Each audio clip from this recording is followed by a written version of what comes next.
Lama-lama saya perhatikan rasanya macam kita ni dah makin jauh, makin hanyut dengan budaya luar lah. So perasan tak ada satu trend yang gender reveal tu kan, cucuk belon keluar warna pink ke warna biru ke kan.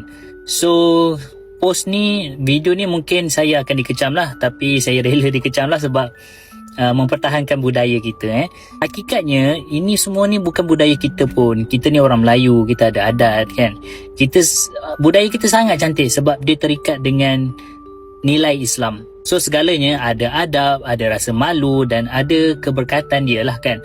Dulu bila mengandung, kita buat kenduri kesyukuran, baca doa selamat kan, mohon anak tu jadi seorang anak yang soleh-solehah kan. Fokus kita adalah kepada keselamatan ibu dan anak tu, bukan kepada gimmick. Okay, nak tunjuk jantina anak dekat khalayak ramai kan sebelum lahir tu. Kadang kesian juga tengok kita yang terlalu nak kejar trend, estetik kan, sampai kita lupa akar budaya kita. Budaya kita dah cukup indah, tak perlu pun untuk nak copy paste cara barat untuk nak menampakkan kita ni modern dekat social media. So mungkin ramailah tak setuju, tapi saya pasti ramai juga yang rasa benda yang samalah. Cukuplah kita bangga dengan identiti kita sendiri.